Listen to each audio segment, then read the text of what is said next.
سلام، امیدوارم خوب باشین. من آیدام.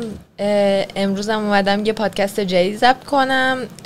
امروز میخوام راجع به ویزاهای که باهاش میتونیم بیاین ایسلند صحبت کنم و اینکه بریم ببینیم چه ویزاهایی هست. باید کویک باشم بخاطر اینکه خیلی از وقتم رفت. فرد قبلی که اومده بود اینجا پادکست ضبط کنه کارش طول کشید و منم خب وایسادم از روی مهربانی و طول کشید. قدیما سایتی که باهاش میرفتی و کار مهاجرتی رو انجام میدهی توی ایسلند خود UTL بود. الان UTL رو باید توی ایسلند داتای اس باز کنی و واقعا تقریبا تمام کارهایی که لازم دارین انجام بدین با همین سایت UTL داتای اس انجام میشه. ایسلند داتای اس انجام میشه، اشتباه گفتم. خب استپ بای استپ میخوایم ویزا رو چک کنیم که ویزا واسه ویزا ایسلند چه کارهایی باید انجام بدیم. خب اولا که میدونین دیگه با پاسپورت ایرانی کلا لازم داریم که ویزا داشته باشیم، یعنی ویزا بگیریم توی ایسلند و نمیتونی بدون ویزا وارد ایسلند بشی، اینو بدونین دیگه. ویزای ایسلند ویزای شنگنه و باهاش تو محدوده شنگن هر جا که بخواین میتونین برین. اگر مدلی که ویزا گرفتین بهتون اجازه بده. خب حالا میریم سر ویزاها. خب اول از همه اینم بگم من وکیل مهاجرتی نیستم، ایجنت نیستم، تجربه خودم دارم با شما به اشتراک میذارم و اینطوری نیستش که من پول بگیرم این کار واسه کسی انجام بدم. نه، هر کسی خودش باید این مراحل رو بره و اینم بدونین که شما کلا به هر کسی که مثلا بگین که این کار واسه تون انجام بده، هیچ کس به اندازه خود شما دلش نمیسوزه واسه شرایط شما و به اندازه شما نمیتونه سختگیر باشه تو رعایت کردن ریز بریز جز به جز تمام کاری که باید انجام بدین. این یه فکته و راجب تمام کشورها، راجب تمام اداره های مهاجرتی صدق میکنه. شما ته تهش باید کاراتون خودتون انجام بدین از نظر من و این به نظرم یه چیزیه که میک سنس میکنه. اگه واقعا برین تو بحرش میبینین که واقعا باید طرز فکر آدما نسبت به این که کارهای به این مهمیشون رو تو زندگی خودشون انجام بدن. من تو ایران که مثلا حالا برگشتم که مثلا خانوادم رو ببینم و اینا، میدیدم که به طور مثال برای ویزای توریستی کانادا هزینه‌ای که مثلا میکنن که وکیلای مهاجرتی واسهشون کارشون انجام بدن $1000، حتی بیشتر $2,000. ولی این یه چیزیه که کلا واقعا در عرض یه هفته اگر خیلی حالا طول بدین و تا حالا کار انجام نداده باشین و اینا، میتونین برین ویدیو یوتیوب ببینین، در بیارین که مثلا تو فرمایی که باید پر کنین چه کاری انجام بدین و خودتون خیلی راحت با $100 یا $119 کانادا، تازه نه دلار آمریکا که گرون تره، میتونین اپلای کنین واسه ویزای مثلا توریستی و اصلا لازم نیست که پولی خرج کنین تو این زمینه. برای ویزای ایسلندم که اصلا فکر کنم انقدر کشوری که کم ایرانی میره سمتش، اصلا کسی نیست که بخواد این کار رو واسهتون انجام بده. اگرم قیمتی به شما بدن، مطمئنا یه قیمتیه که خیلی باید گرون باشه و قیمتی نباید باشه که خیلی راحت شما بتونین مثلا پرداخت کنین. واسه همین خودتون انجام بدین این کارا رو که اولا دلتون میسوزه و درست همه اطلاعات رو پر میکنین و دومنش اینه که پول سیو میکنی. این پول رو میتونین $1000 که بدین برای ویزای توریستی کانادا رو میتونین سیو کنین 15 روز بیشتر تو کانادا بمونین با همون پول. می‌دونی چی میگم، خیلی مهمه که آدم سیف کنه و این یه چیزیه که واقعا انجام بدین. به نظر BFS گلوبال آفیس که توی آدرسش دقیق نمیدونم الان تو ایران کجاست، فکر کنم هنوزم هرابی سنتر باشه ولی ممکنه جاشای عوض بشه و اینا، ولی کلا سفارت BFS دانمارک کارای ایسلند رو انجام میده. توی ویدیوی قبلی من فکر کنم اشاره کرده بودم به این موضوع. ویزای اولی که میخوام بهش اشاره کنم ویزای دانشجوییه، استودنت ویزاست و خیلی راحت با شما، یعنی میرم داخل وبسایتش و منم دقیقاً عین شما، یعنی کاری که مثلا شما خودتون باید انجام بدین، میرم و اطلاعاتشون رو بهتون میگم. شما بخواین برای دیپلم هایی که امکانش هست آدم ها اپلای کنن، مثل دیپلم زبان انگلیسی، ایسلندی یا زبان های مختلف داره تا جایی که من میدونم، مثلا توی دانشگاه ایسلند، یا برای لیسانس یا برای ارشد بخواین اپلای کنین باید استودنت ویزا بگیرین. ولی برای دکترا ویزایی که شما باید واسش اپلای کنین، چون دکترا شغل به حساب میاد توی ایسلند و مدل ویزایی که شما درخواست میدین اسمش هست اکسپرت نالج و شرایطش یه ذره متفاوته با استودنت. خیلی خوبیایی داره به نسبت استودنت. به طور مثال یه شرط خاصی که گذاشتن برای اکسپرت نالج ها اینه که اکسپرت نالج میتونه 3 ساله پرمننت رزیدنس یا همون پیارش رو بگیره، در صورتی که این شرایطی نیست که مثلا برای استودنت باشه. و حالت عادی گرفتن پیار ایسلند 4 سال موندن توی ایسلنده، ولی برای دانشجو دکترا چون ویزاش اکسپرت نالجه و نیروی کار متخصص به حساب میاد، مدلش مثلا 3 ساله اگر تموم کنین. اگه تموم نکنین 3 ساله گریجویت نشین نمیتونین درخواست بدین، ولی اگه حتی تاریخش هم مشخص باشه که دارین تموم میکنین بازم قبوله و مثلا بهشون تاریخ میدین، سال 3 که میخواین برین تمدید کنین کارت اقامتتون رو به اداره مهاجرت دیت میدین که مثلا من تا فلان تاریخ فارغ التحصیل میشم و اونام دیگه درخواست پیار میدین، دیگه لازم نیست دوباره واسه کارت اقامت اپلای کنین. خب حالا میریم سر استودنت ویزا. برای استودنت ویزا شما سرچ میکنین residence permit students یا کلن student visa on Iceland سرچ کنین، پیجش میاد توی iceland.is. بعد خب اولش میریم سر اپلیکیشنش. میگه residence permit برای دانشجوها، برای کسایی که میان فول تایم درس بخوننه، برای حتی اونایی که میخوان اکسچنج بشنه، که اکسچنج ها بیشتر کسایی هن که در واقع از جای مختلف اروپا میان. ما برنامه های پلن های اکسچنج نداریم با دانشگاه های اروپا، ما یه ایرانی منظورم. بعد و کلن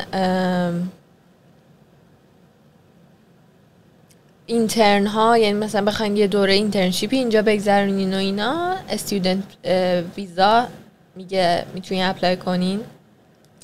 اپلیکیشنش یه اپلیکیشنیه که حالا باید پر کنین. بعد این رو به همراه پولی که شما باید واسه هر ویزایی که میخواین اپلای کنین توی ایسلند، اینا رو با هم، این برگای اپلیکیشنتون و مدارکتون رو به اضافه این هزینه پروسسینگ فی بهش میگن، همه رو با هم به آدرسی که توی وبسایت نوشته میفرستین و از مثلا روزی که واسه شون بفرستین تا یه تایمی اینا پروسس میکنن. مثل اینکه تایمش طولانی تر شده تا جایی که من میدونم، ولی آدم با آدم کیس با کیس ممکنه فرق کنه و شرایطش ممکنه واسه آدمای مختلف یکی نباشه. هزینه که باید بدین واسه این بررسی مدارکتون 16,000 کرونه. 16,000 کرون یه ذره بیشتر از $100 به حساب میاد. یه دقیقه من قیمت روز بذارین توی وبسایت بانک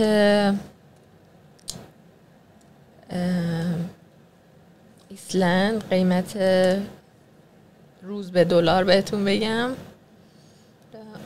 پیدا کردم، صفحه اولشه. خب 16,000 ایسلند کرون ایسلند در حال حاضر $115 آمریکاست و 106.3 یورو مقدارش. آره من با $100 حفظ میکنم. هر $100 آمریکا 13,900 کرونه، در واقع 14,000 کرونه. پس مثلا 16,000 تا میشه دقیقا همون $115 دیگه. این شکلی تو ذهنتون میتونین بازی کنین با کرون ایسلند اگه حالا واسهتون جالبه این واحد پولی رو یاد بگیرین. این شکلیه. بعد ددلاین داره، اپلیکیشن ددلاین داره. برای اینکه رزیدنس پرمیتتون رو بخواین بگیرین باید اپلیکیشنتون رو تا 1 جون برای ترم فال و تا 1 نوامبر برای ترم بهار ارسال کنین. تا قبل 1 جون و تا قبل 1 نوامبر باید اپلیکیشن ویزاتون رو ارسال کنین. میگه شرایط موندن توی ایسلند زمانی که دارین اپلیکیشنتون پروسس میشه. برای کسایی که ویزا لازم دارن تا بذارید من این خاموش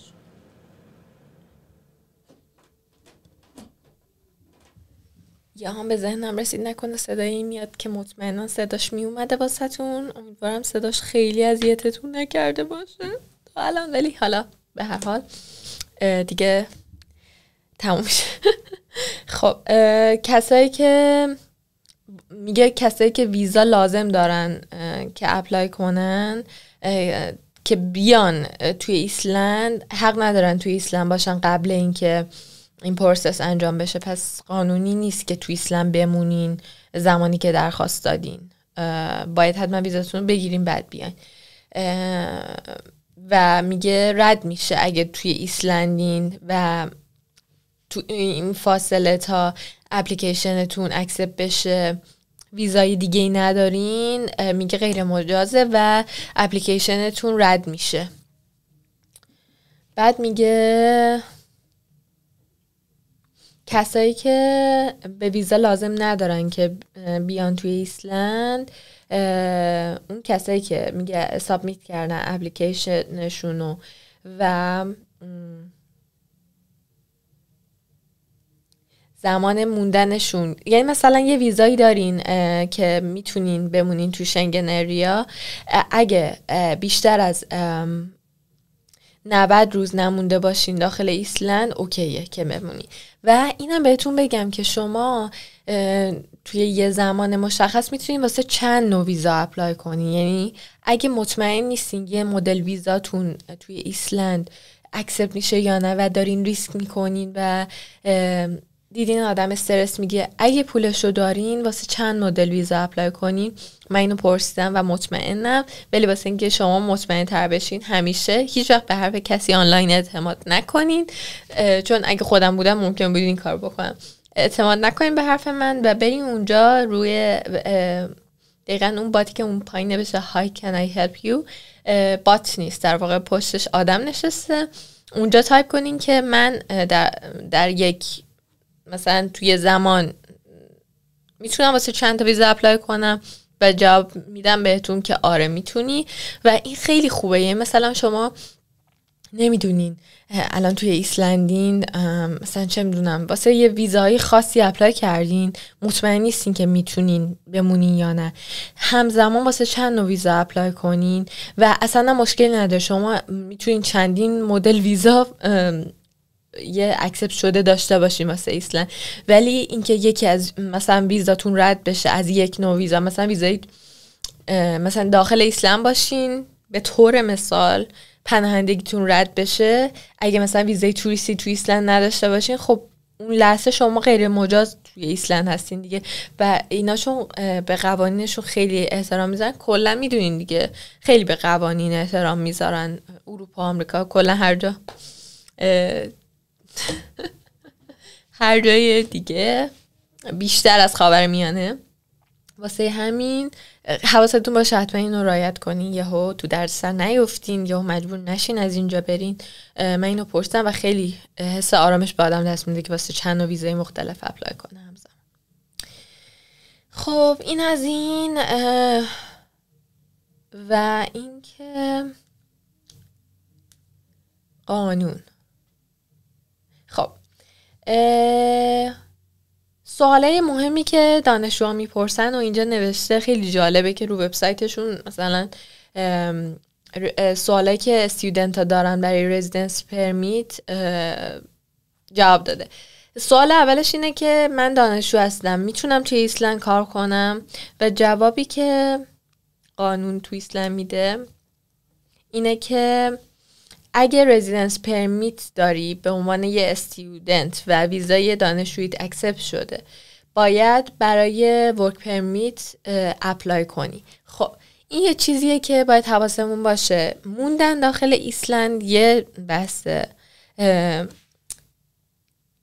ورک پرمیت داشتن تو ایسلند یه بحث دیگه است. یعنی ممکنه شما اجازه موندن داخل ایسلند رو داشته باشین، مثلا مثل ویزای توریستی، ولی مثلا با ویزای توریستی شما امکان کار کردن تو ایسلند رو ندارین، کار مجاز و قانونی منظورمه ها. و خب اینو باید حواستون باشه دیگه.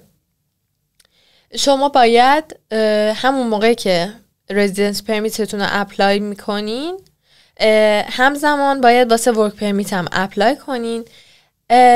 برگه های ورک پرمیت یه برگه های جداییه که شما اینو باید پر کنین و حالا راجبش بیشترم صحبت میکنم، ولی فقط تا اینجا بدونین که اگه ورک پرمیت رو دریافت کردین با ویزای با رزیدنس پرمیت دانشجویی شما میتونین 22.5 ساعت در هفته کار کنی، یعنی 60%، 100% نه، ولی 60% میتونین کار کنی.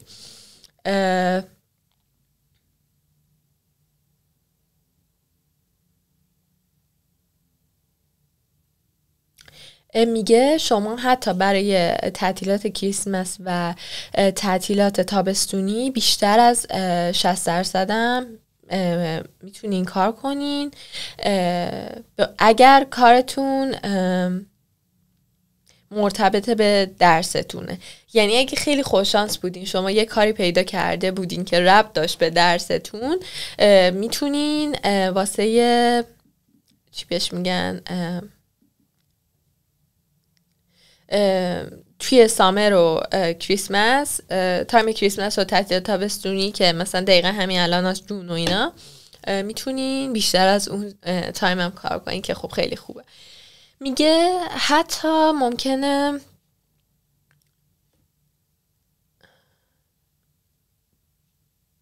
خب این نکتم خیلی مهمه.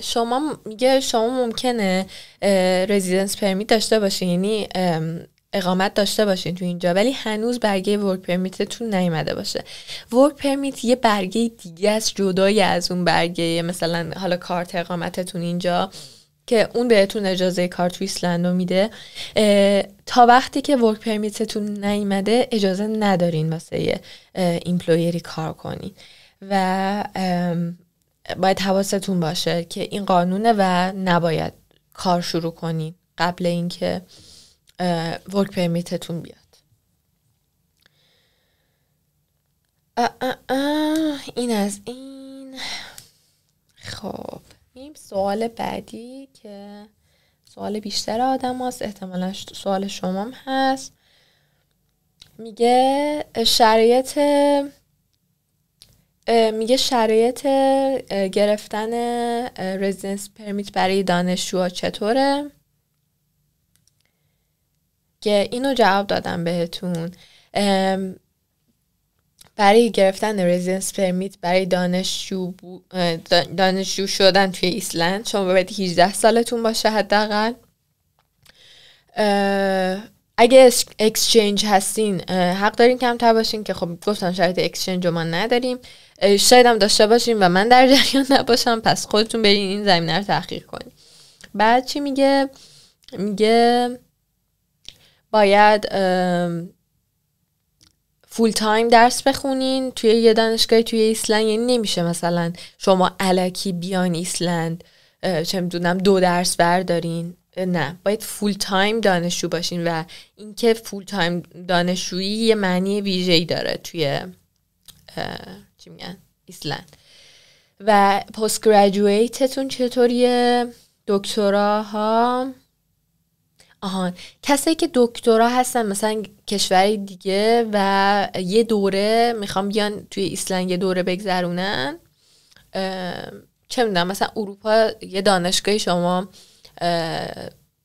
گرفتین اقامتشو و شما الان دارین اونجا مثلا یه پروژه دکترا انجام میدین، واسه اکسچنج باید بیاین به عنوان دکترا باید بیاین ایسلند، رزیدنس پرمیت باید بگیرین اگه بیشتر از 90 روز اون استادیتون توی ایسلند، و واسه اون اکسچنج شما باید واسه استودنت ویزا اپلای کنین. شرط بعدیتون چیه؟ میگه اکسچنج پروگرامر هایی که توسط این سازمان‌های مختلفی که حالا اکسچنج میگیرن اومدن، اونا باید واسه همین استودنت اپلای کنن. اینترن ها شما میگه باید حتما یه پاسپورتی داشته باشین که معتبر باشه و انقضاش منقضی نشده باشه، باید نشون بدین که پول دارین و این پول داشتن خیلی 20,000 یورو فکر کنم حداقل باید داشته باشین، ولی باید برین دوباره چک کنین چون خیلی زیاده این secure means of support. و شما همچنین باید واسه هلث اینشورنس یا یه بیمه باید داشته باشین اون 6 ماه اول، چون هر آدمی که توی ایسلند میاد وارد میشه باید هلث اینشورنس داشته باشه و بعد 6 ماه خود ایسلند کاورتون میکنه، ولی واسه 6 ماه اول قبل اینکه وارد خاک ایسلند بشین باید از یه شرکت بیمه توی ایسلند که خودشون هم حالا ساجست دادن سایت اسیووا SJOVA جیو میخونه واسه همین اسیووا خونده میشه، مثلا اونجا باید حتما ویزا چی میگن بیمه مخصوص ویزا گرفتن رو بخرین. و اینکه کلا کریمینال ریکورد هم خیلی واسهشون مهمه که عدم سوء پیشینه که گرفتنش تو ایران راحته، اونو میبرین ترجمه میکنین.